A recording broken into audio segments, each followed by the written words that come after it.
1 கொரிந்தியர் 5:11 நான் உங்களுக்கு எழுதினது என்னவென்றால், சகோதரன் எனப்பட்ட ஒருவன் பச்சாரக்காரனாய் ஆவது, பொருளாசைக்காரனாய் ஆவது, விக்கிரக ஆராதனைக்காரனாய் ஆவது, உதாசீனனாய் ஆவது, வெறியனாய் ஆவது, கொள்ளைக்காரனாய் ஆவது இருந்தால் அவனோட கலந்திருக்க கூடாது.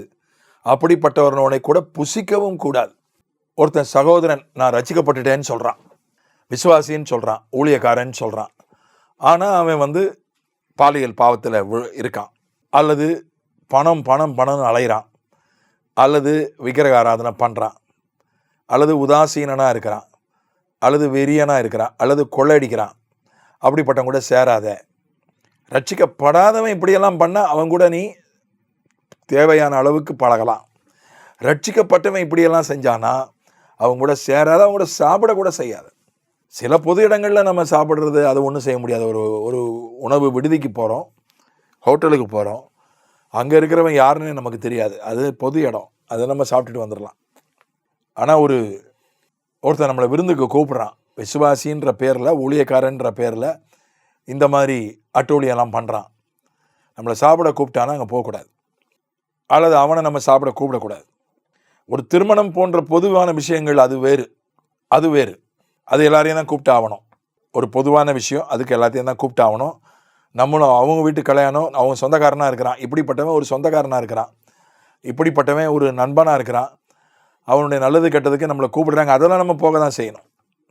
சாப்பாட்டுக்குன்னு கூப்பிடுறோம், இப்படிப்பட்டவர்களை கூப்பிடாத.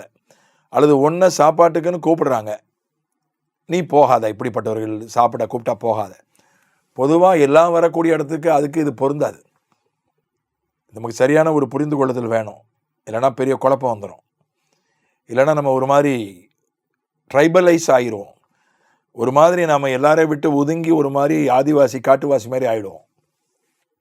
இதை சரியாக நம்ம புரிஞ்சுக்கணும். அப்படிப்பட்டவனோட கூட புசிக்கவும் கூடாது. இந்த நாட்களில் நிறைய ஐக்கியங்கள் ஆகிப்போச்சு. சென்னையில் மட்டும் 200க்கும் மேற்பட்ட ஊழியக்காரர்கள் ஐக்கியம் இருப்பதாக சொல்கிறார்கள்.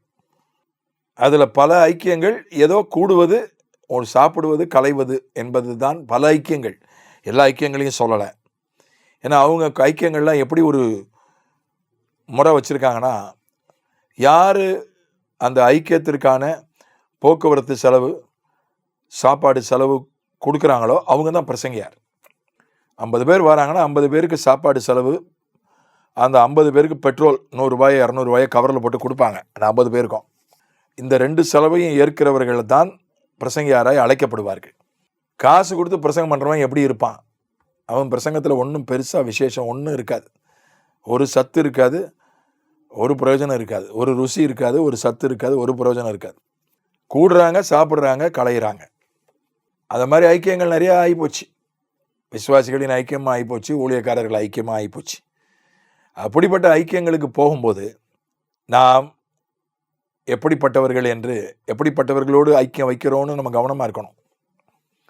நான் சென்னையில் சபை பணியில் இருந்தபோது சில நல்ல ஐக்கியங்களில் நான் ஐக்கியம் கொண்டேன். ரொம்ப குறைந்த ஐக்கியங்களில் தான் ஐக்கியம் வச்சுருந்தேன், நல்ல ஐக்கியங்களில். அதில் ஒரு ஐக்கியம் புதுசாக ஆரம்பித்தாங்க உள்ளூரில், ரொம்ப தெரிஞ்சவர் தான், அவர் ரொம்ப விரும்பி கூப்பிட்டாரு. நான் போனேன், என்னுடைய உதவி ஊழியக்காரரையும் கூட கூட்டிகிட்டு போனேன். அந்த ஐக்கிய கூட்டம் முடிஞ்ச பிறகு அவர் என்கிட்ட என் உதவி ஊழியக்காரர் ஒரு காரியத்தை சொன்னார். இந்த மாதிரி அவங்க டபுள் மீனிங்கில் பேசிக்கிறாங்க, அங்கே வந்திருக்கிற ஊழியக்காரர்களை சிலர் தங்களுக்குள்ள டபுள் மீனிங்கில் பேசிக்கிறாங்க, மனசு கஷ்டமாக இருக்குது ஐயா, எனக்கு மனசு ரொம்ப கஷ்டமாக இருக்குது, இப்படி பேசிக்கிறாங்கன்னு ரொம்ப வருத்தப்பட்டார். இப்போ அதோடு அங்கே போகிறத நான் நிறுத்திட்டேன். அதை பொறுப்படுத்தி நடத்துகிறவர் ரொம்ப நல்ல மனுஷன்னா எனக்கு அவர் நல்லவர், என்னை ரொம்ப அன்பாக கூப்பிடுவார். ஆனால் போகிறத நான் தவிர்த்துட்டேன். அதனால் நாம் யாரோடு ஐக்கியம் வைக்கிறோம், அதாவது பசிக்காக சாப்பிட்றது வேற, இந்த இடத்துல புசிக்கக்கூடாதுன்றது ஐக்கியத்துக்காக சொல்லப்பட்டிருக்கு.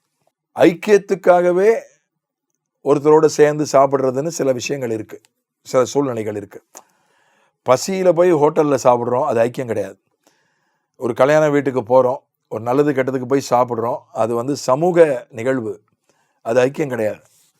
ஆனால் ஒருத்தரை நம்ம சாப்பிட்றதுக்கு கூட்டிகிட்டு போகிறோம் ஹோட்டலுக்கு, அல்லது யாராவது நம்ம ஹோட்டலுக்கு கூப்பிட்டு போகிறாங்க சாப்பிட்றதுக்கு, அது ஐக்கியம். அப்படிப்பட்டவர்கள் அவர்கள் ரட்சிக்கப்பட்டவர்கள் என்றால் இந்த மாதிரி பாவங்கள் அவர்களிடத்தில் இருக்கிறதான்னு நமக்கு பார்க்கணும். அப்படி இருந்தால் நம்ம அதை ரொம்ப நாசுக்காக தவிர்த்துடணும். அது ரொம்ப முக்கியம். இது பிரித்தெடுக்கப்படுதல் அப்படின்றது உலகத்தாரை விட்டு பிரித்தெடுக்கப்படுதல். அந்த உலகத்தாரிடத்துல கூட ஓரளவுக்கு பட்டும் படாமல் நம்ம இருக்கலாம். விசுவாசிகளோட தான் ஐக்கியம் கொள்ளணும், நட்பு கொள்ளணும், கல்யாணம் காதல் எல்லாம் விசுவாசிகளோட தான், அவிசுவாசிகளோட கூடாது. தொழில் ரீதியாக பங்குதாரராக இருப்பது, ஒரு உலகத்தான் கூட தொழில் ரீதியாக பங்குதாரராக இருக்கக்கூடாது. இதெல்லாம் வேதம் சொல்கிறது. ஆனால் அதை விசுவாசின்னு சொல்லுகிற ஒருவன், தன்னை விசுவாசி என்று சொல்லிக்கொள்ளுகிற ஒருவன், தன்னை ஊழியக்காரன் என்று சொல்லிக் கொள்ளுகிற ஒருவன், அவன் இப்படிப்பட்டவனாக இருந்தால் நிச்சயமா அவனை விட்டு எவ்வளவு விலக முடியுமோ அவ்வளவு விலக வேண்டும். அதில் ஒரு குறிப்பை மட்டும் நான் தொடுறேன். உதாசீனன்னு போட்டிருக்கு. உதாசீனன் என்கிற வார்த்தைக்கு ஒரு ஆங்கில மொழிபெயர்ப்பு ஸ்லாண்டரர் அப்படின்னு சொல்கிறது. மூல மொழியில் சொல்லப்பட்டிருக்கிற அந்த வார்த்தைக்கான அர்த்தம் இன்சல்ட், அபியூஸ், ரூடு, மற்றவர்களை அவதூறு பண்ணுகிறவன். ஒரு தேவ பிள்ளை மற்றவர்களை அவதூறு பண்ணுகிறவனாக இருந்தால், ஒரு தேவ பிள்ளை மற்றவர்களை தேவையில்லாமல் புண்படுத்துகிறவனாக இருந்தால், ஒரு தேவ பிள்ளை மற்றவர்களை ரொம்ப மோசமாக பேசுகிறவனாக இருந்தால், ஒரு தேவ பிள்ளை ரொம்ப முரட்டுத்தனமாக நடந்து கொள்கிறவனாக இருந்தால், அவன் கூட ஐக்கியம் கொள்ளாத. உதாசீனன். மற்றதெல்லாம் நமக்கு தெரியும். பொருளாசை, விக்கிரகம், பட்சாரம், வெறி, கொள்ளை, இதெல்லாம் தெரியும். உதாசீனன்றதுக்கு அதான் வார்த்தை. அப்படிப்பட்டவர்களை கூட நம்ம ஐக்கியம் கொள்ளவே கூடாது. ஆகவே கர்த்தர் நமக்கு விழிப்புணர்வு கொடுப்பாராக, ஞானம் கொடுப்பாராக. ஆமென்.